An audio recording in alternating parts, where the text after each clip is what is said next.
Bismillahirrahmanirrahim. Assalamualaikum warahmatullahi wabarakatuh. Berjumpa lagi dengan saya Mas Jono Muhtar dari Politeknik ATI Makassar. Dan pada video kuliah kali ini kita akan lanjutkan kuliah pneumatik dengan pokok bahasan masih pada pengenalan teknologi pneumatik. Pada kuliah kali ini ada dua sub pokok bahasan yang akan kita pelajari bersama, yaitu pneumatik dan pengembangan sistem kendali. Yang kedua adalah struktur dan aliran signal sistem pneumatik. Dan pada akhir video akan juga ditampilkan atau ditayangkan satu contoh simulasi menggunakan aplikasi Fluid Sim untuk memberikan pemahaman lebih komprehensif kepada mahasiswa. Selamat mengikuti kuliah ini. Nah, sekarang kita mulai dengan sub pokok bahasan yang pertama, yaitu pneumatik dan pengembangan sistem kendali. Jadi dalam pengembangan produk-produk pneumatik itu meliputi ada 5 bagian yang dikembangkan. Kalau misalnya kita mau membuat alat-alat pneumatik, yang pertama adalah aktuator. Jadi aktuator itu seperti silinder, kemudian motor pneumatik, kemudian peralatan lain yang menggunakan pneumatik sebagai penggeraknya. Ya. Yang kedua adalah sensor dan input devices. Ya, sensor seperti limit switch, seperti push button itu termasuk input devices. Jadi ditekan langsung jalan, itu input devices. Atau dia sentuh langsung jalan, itu termasuk input sensor ya. Kemudian prosesor. Jangan lupa prosesor itu kalau di pneumatik itu adalah katup logika, seperti katup logika N, katup logika OR, itu dianggap sebagai prosesor. Kemudian aksesoris. Jadi aksesoris pneumatik itu juga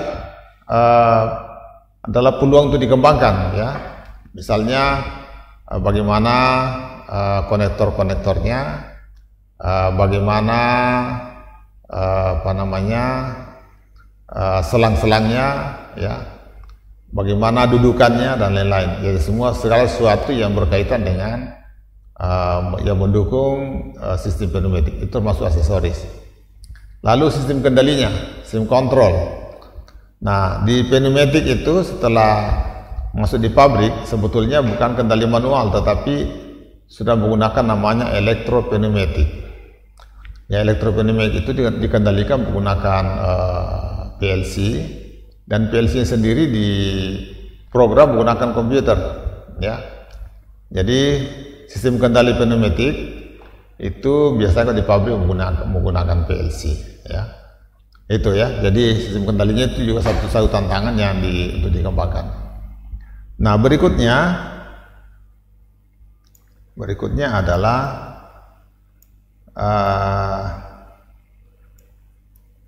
sistem kendali ya. Jadi dalam pengembangan sistem kendali menggunakan pneumatik, kita harus memperhitungkan berbagai hal sebagai berikut ya.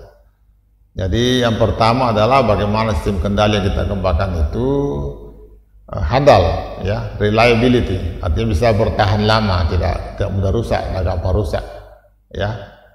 Kemudian harus mudah dirawat jika terjadi kerusakan, dapat ditelusuri di mana kerusakannya ya.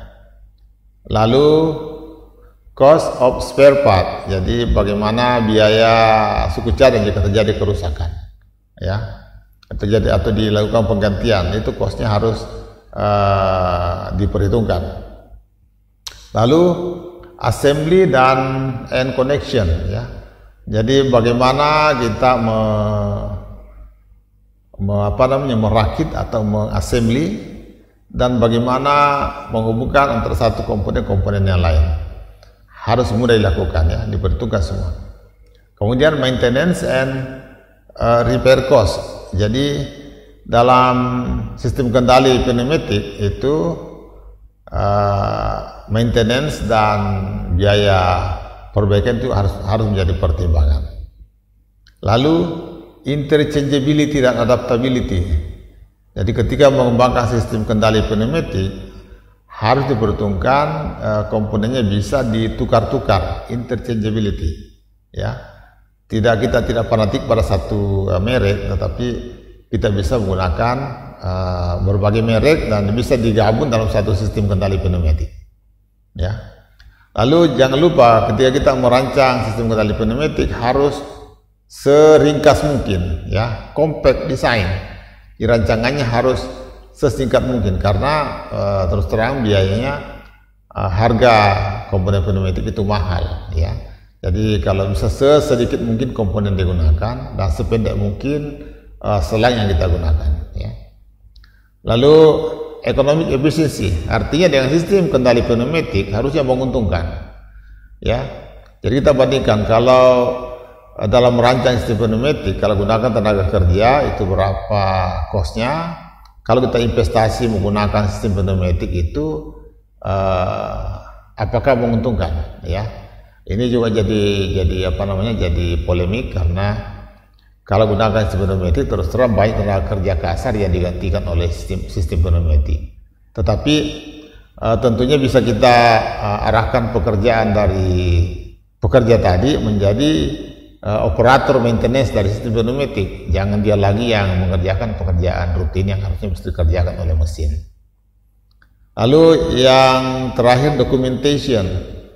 Jadi ketika mengembangkan sistem kendali jangan lupa rancangannya itu disimpan baik-baik, ya. Programnya harus disimpan baik-baik. Sehingga kalau terjadi kerusakan, kita mau install ulang, kita mau pasang ulang, ya tidak rumit, ya tidak ribet.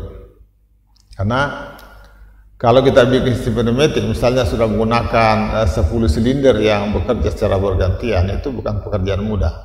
Kalau dokumentasinya dari awal kita tidak paham, maka sulit sekali melacak di mana jika terjadi kesalahan atau kerusakan, ya. Jadi ini ada berapa ini? 1, 2, 3, 4, 5, 6, 7, 8. Ada 8 faktor-faktor yang harus dipertimbangkan ketika kita merancang sistem kendali menggunakan sistem pneumatik. Baik, jadi sekarang kita masuk ke sub pokok bahasan yang kedua, yaitu struktur dan aliran sinyal sistem pneumatik. Di sini ada gambar yang saya ambil dari Pesto, ya. Gambar ini kita mulai dengan, jadi kita baca dari bawah, kalau pneumatik dari bawah, ya. Yang pertama signal flow, jadi signal bergerak dari signal input masuk ke signal processing, kemudian masuk ke signal output dan command execution. Ya, ini urutannya, ya. Lalu kalau classification komponen itu mulai dari signaling element, kemudian control element, adjusting komponen dan power komponen. Ya. Nah, untuk memahami ini kita bisa melihat gambar berikut ini, bahwa dalam sistem pneumatik itu ada 5 tingkatan yang dilalui. Yang pertama adalah energi supply. Jadi sistem pneumatik wajib punya supply energi, ya. Kemudian input elemen atau sensor, kemudian processing elemen atau prosesor, lalu control elemen, power komponen, aktuator. Jadi dalam sistem pneumatik ini aja 5 yang berputar-putar yang kita utak-atik sedemikian rupa sehingga bisa menggantikan pekerjaan manusia, ya. Lalu bagaimana sistemnya sebenarnya, ya. Jadi sistem kendali pneumatik itu seperti ini. Energi supply seperti yang saya sampaikan tadi, kemudian signal input, lalu signal processing dan signal output, dan sampai pada command execution.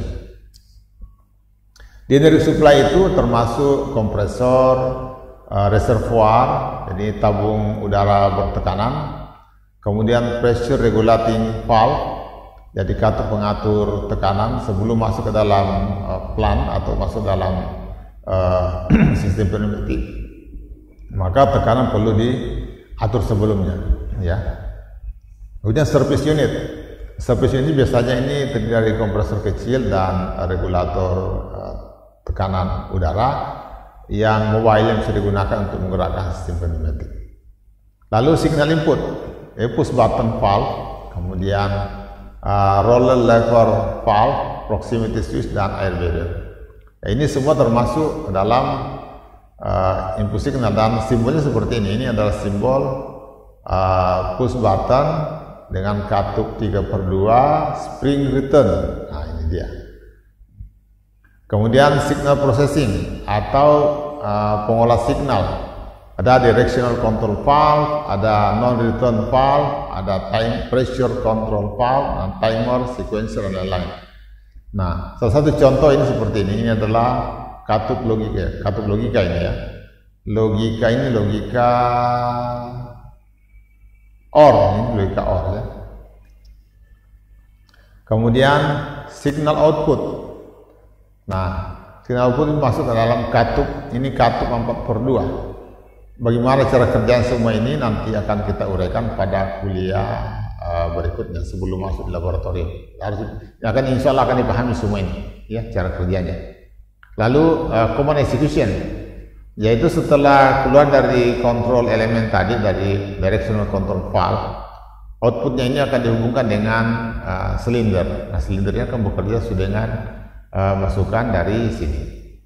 Nah, berikutnya saya akan tunjukkan contoh rangkaian pneumatik. Nah, ini dalam rangkaian seperti ini, ya. Jadi ini adalah supply element, yaitu kompresor, kemudian ada push button, lalu ini input elemen, ya. Artinya ini setelah ini siap, dari sini sudah siap energinya, ini belum bekerja, harus menunggu mau diapakan ini tekanan ini. Nah, di sini ada input elemen push button 1, push button 2, kemudian ini ada limit switch, ya. Semuanya ini menggunakan katup 3/2 spring return. Ini katup 3/2 spring return sama ini. Dan yang terakhir ini, di atas ini processing elemen. Jadi keluar dari masing-masing katup ini akan diolah di sini, ya. Di sini processing elemen. Di sini ini gerbang N, gerbang N ini. Nah, gerbang N ini, output gerbang N akan mengendalikan katup 4/2, ya. 4/2, kemudian keluar katup 4/2 akan mengendalikan silinder. Ini silinder double acting, ya. Nah, ini salah satu contoh rangkaian. Nah, ini bisa kita coba menggunakan simulasi komputer. Ini akan saya gambar. Jadi berikut ini ada saya gambarkan ini. Lalu kita coba tes apakah terjadi kalau ditekan ini, dan ini silinder keluar apa yang terjadi, ya. Kita akan lihat. Nah, sekarang kita mau coba simulasi menggunakan aplikasi Fluid Sim. Jadi gambar yang tadi itu, ini gambar contoh rangkaian. Jadi ada supply elemen, input elemen, processing elemen, control elemen, dan power komponen. Kita mau coba menggunakan aplikasi Fluid Sim seperti ini, ya. Jadi ini saya sudah buat rangkaiannya. Ini di bawah adalah power supply, ini supply komponen. Ini adalah push button 2 arah, jadi bisa kita tekan dari kiri kanan. Di sini adalah limit switch atau sensor. Kalau ini tersentuh maka silinder akan kembali. Ini adalah input komponen, jadi kita tekan ini silinder maju, tekan silinder maju. Ini prosesornya, ini gerbang OR, ya, gerbang OR. Ini adalah katup 5/2, ya, dengan dikendalikan pilot, ya, jadi pneumatically control, ya. Ini silinder double acting. Nah, kita coba.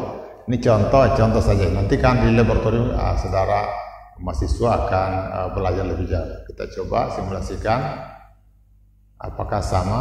Nah, kita lihat. Nah, sekarang ini warna biru artinya ingin bertekanan sudah tersedia. Nah, begitu saya tekan ini saya aktifkan.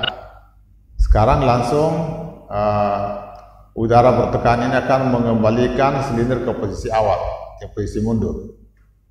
Apa terjadi kalau saya tekan salah satu push button, saya tekan ini, nah kita perhatikan silinder akan maju. Kalau saya lepaskan, dia akan kembali secara otomatis. Saya tekan lagi yang satu, maju juga, dan begitu dilepas dia akan kembali. Ya, nah ini namanya salah satu contoh saja ya. Ya nanti dalam praktikum saudara mahasiswa akan belajar lebih jauh lagi dengan menggunakan komponen-komponen ini secara langsung ya. Jadi kita gunakan kompresor, kita gunakan katup-katup ini, dan semua akan dilihat secara nyata ya. Ya, saya kira begitu ya. Jadi saya kira untuk kuliah pneumatik dari Politeknik Makassar kali ini saya akhiri sampai di sini. Sampai jumpa pada kuliah pneumatik berikutnya.